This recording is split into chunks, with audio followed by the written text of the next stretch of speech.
గత 4, 5 రోజుల నుంచి బాగా హిట్ ఆఫ్ ద టాక్ ఏంటంటే, ఇటు కేటీఆర్ అరెస్ట్ కాబోతున్నాడు. ఎట్టి పరిస్థితుల్లో జైలుకి వెళ్తాడు అని చెప్పేసని, అటు ప్రభుత్వం కాంగ్రెస్ పార్టీ నుంచి ప్రతి ఒక్కరు మాట్లాడుతున్నటువంటి మాట. ఒకవేళ కానీ కేటీఆర్ అరెస్ట్ అయితే సిట్యుయేషన్స్ ఎలా ఉండబోతాయి? ఏం గాదు.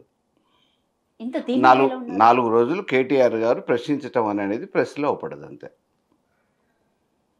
రేవంత్ రెడ్డి గారిని అడుగడుగునా ప్రశ్నించే నాయకుడు 4 రోజులు వాళ్ళనుకున్న దాని ప్రకారం కక్ష సాధింపు చర్యల్లో భాగంగా అరెస్టులు చేసి జైల్లో పెడితే, ఆ జైల్లో ఉన్నందుకు మీడియా అనుమతించబడదు కాబట్టి 4 రోజులు ప్రశ్నలు అడిగే కేటీఆర్ ఉండడు అడగటానికి. పార్టీ అడుగుతూనే ఉంటది. పార్టీ ప్రతినిధులు అడుగుతూనే ఉంటారు. మేము వెంబడిస్తూనే ఉంటాం. అంటే నిజంగానే మనీ లాండరింగ్ అనేది జరిగిద్దా అసలు? అంటే 55,00,00,000 కాస్త ఇప్పుడు 600,00,00,000కి వెళ్ళింది.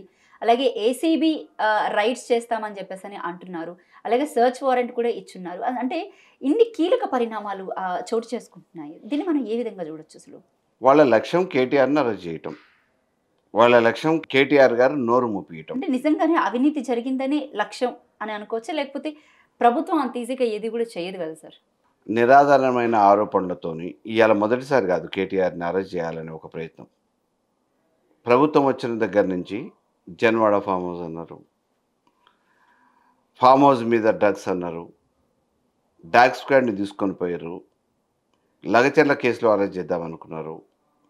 రకరకాల ప్రయత్నం చేస్తున్నారు. ఆ క్రమంలోనే దీనికి ఏవి ఆధారాలు లేవనే ఒక నెపం చూపించేసి దోషిగా నిలబెట్టాలని ఒక ప్రయత్నం చేస్తున్నారు కానీ దీంట్లో పెద్ద జరిగేదేం లేదు. కొండను తవ్వి ఎలకను పెట్టినట్టే ఉంటుంది. అంటే నిజంగానే ఒకవేళ అవినీతి మనీ లాండరింగ్ జరగకపోయి ఉంటే, ఫార్ములా ఈ కార్ రేస్ వల్ల అసల ట్రాన్సాక్షన్స్ అంత క్లియర్‌గా ఉంటే ఎందుకు ముందుగానే క్వాష్ పిటిషన్‌కి వెళ్లారు?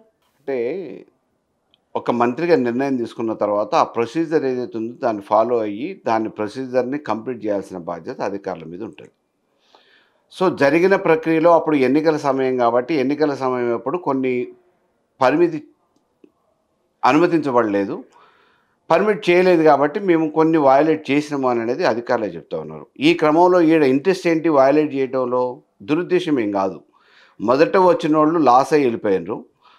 ఇది కంటిన్యూటీ ఉండాలి అని అంటే ఫార్ములా ఈ రోజోళ్ళు చేయడానికి ముందుకొచ్చారు కాబట్టి వాళ్ళతోని ఈ టైంలో అగ్రిమెంట్ చేసుకుంటే బాగుంటుందనే ఒక అభిప్రాయంతోని దానికి ముందుకు ఒక అడుగు ముందుకేయటం జరిగింది.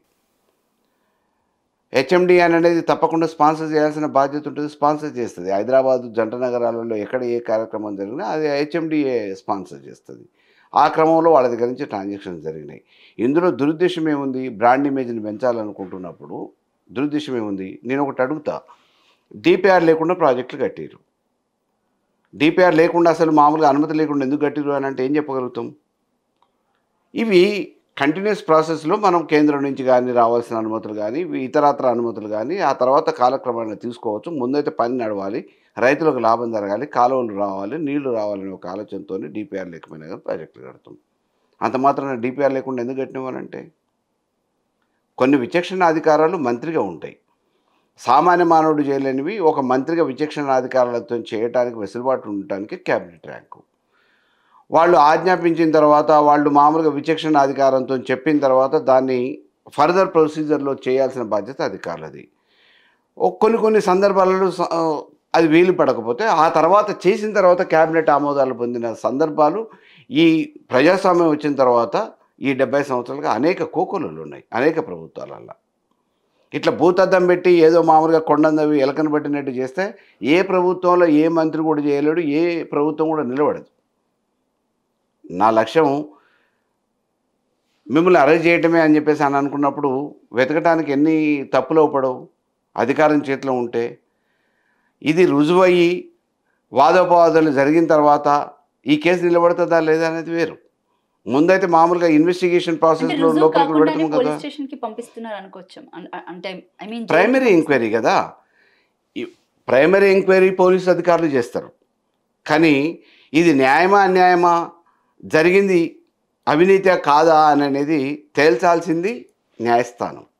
ఆ న్యాయస్థానం అనేది మొదలు ఇంటర్ఫియర్ అవ్వదు కదా. అంటే ఒకవేళ కేటీఆర్‌ని అరెస్ట్ చేస్తే బీఆర్ఎస్ పార్టీకి సంబంధించిన నేతలు గానీ, కార్యకర్తలు గానీ రేపన్న రోజు అంటే రేపు ఎలాగో ఏసీబీ విచారణకి రమ్మని చెప్పేసని నోటీసులు ఇచ్చారు. సో ఎటు చూసుకున్న అంటే ముందుగానే ముందస్తు అరెస్టులు అనేవైతే మనకు కనబడతాయి. కానీ అరెస్ట్ చేశారన్న మరుక్షణం అసలు సిచ్యువేషన్స్ ఏ విధంగా ఉంటాయి చెప్పండి? ఏముండవండి. ఎందుకంటే గాంధేయ సిద్ధాంతంతోనే అంత పెద్ద తెలంగాణ ఉద్యమంనే నడిపించిన కేసీఆర్ గారి నాయకత్వంలో నడుస్తున్న పార్టీ ఇది. ఈరోజు న్యాయ పోరాటం చేయడానికి సిద్ధంగా ఉన్నాం. ప్రజాక్షేత్రంలో కొట్లాడటానికి సిద్ధంగా ఉన్నాం. మేమేదో ఆందోళన చేయడానికి కాదు. అర్ధరహితంగా అక్రమంగా కేసులు పెట్టాలనుకుంటున్నారు. కక్ష సాధింపు చర్యలు ఇవి ప్రజల ముందుకు వెళ్తాం రేపు తర్వాత. మరి న్యాయస్థాన పోరాటం చేస్తూ ఉంటాం. అదే ప్రజాక్షేత్రంలో పోరాటం చేస్తాం. దీన్నేదో మేమేదో అరాచకాలు సృష్టించాలనో అంటే లేకపోతే ధర్నాలు, కామన్ అది. దీక్షలు. ఒక ఒక పార్టీ నాయకుడిగా వారిని అరెస్ట్ చేసినప్పుడు కార్యకర్తలు స్పందిస్తారు. సానుభూతి పరులు దానికి స్పందిస్తారు. ఈ కార్యక్రమాలు ఆనవాయితీగా జరిగేటివే. కానీ దీన్నేదో మామూలుగా విధ్వంసాలు సృష్టిస్తారు అనేది మా పార్టీ విధానం కాదు అది. రైట్. అయితే కొంతమంది ప్రభుత్వానికి కాంగ్రెస్ పార్టీకి సంబంధించి కేటీఆర్‌కి సంబంధించి కొన్ని వర్డ్స్ యూజ్ చేస్తున్నారు. టిల్లుగాడు, టిల్లు అది ఇది అని. ఈ విధమైన కామెంట్స్‌ని మనం ఏ విధంగా చూడొచ్చు? ఇప్పుడు స్పందనకు ప్రతిస్పందన. బాల్ ఎంత స్పీడ్‌గా కొడితే అంత స్పీడ్‌గా ఎనికొస్తది. ఒకళ్ళు అన్నారని ఇంకొకళ్ళు అంటున్నారు. రేవంత్ రెడ్డి గారి భాష బాగాలేదు కాబట్టి రేవంత్ రెడ్డి గారి భాష మార్చుకునేంత వరకు నేను కూడా ఇదే రకమైన భాషను ఉపయోగిస్తా అని చెప్పి కేటీఆర్ గారు అంటున్నారు. కేసీఆర్ గారు ఇంతకుముందు ఇదే భాషను వాడిరు కాబట్టి నేను వాడుతున్నా అని రేవంత్ రెడ్డి గారు అంటున్నారు. అంటే కేసీఆర్ గారు వాడిరు కాబట్టి అది కరెక్టా కాదా అనేది పక్కకు పెడితే వారు వాడిరు కాబట్టి మీరు వాడాల్సిన అవసరం లేదు కదా. రేవంత్ రెడ్డికి ఈరోజు ప్రభుత్వం ఇచ్చింది తిట్లు పూతు పురాణాల కోసం కాదు, ప్రజల్ని బాగు చేయమని. మరి రేవంత్ రెడ్డి గారు వయసును చూడకుండా, అనుభవాన్ని చూడకుండా, గౌరవించకుండా తెలంగాణ ఒక ఉద్యమ నాయకుడిని, తెలంగాణ సాధించిన నాయకుడిని పట్టుకొని 10 సంవత్సరాలు ప్రజల కోసం తెలంగాణ అంటే కోసం ఈ మధ్య పనిచేసిన కాలంలో నాయకుడిని పట్టుకున్నారు. ఆయన మాట విధానం కొంచెం మారినట్టు కనబడుతుంది. కొంచెం హుందాగానే మాట్లాడుతున్నట్టున్నారు ఆయన. అంటే కుటుంబ పెద్దగా, ఈ రాష్ట్రానికి ప్రథమ పౌరుడిగా ఆయన ఉన్నతనాన్ని పెంచుకొని భాషను మార్చుకుంటే అందరికి మంచిదే. మార్చుకోవాలని మేము కూడా కోరుకుంటున్నాం.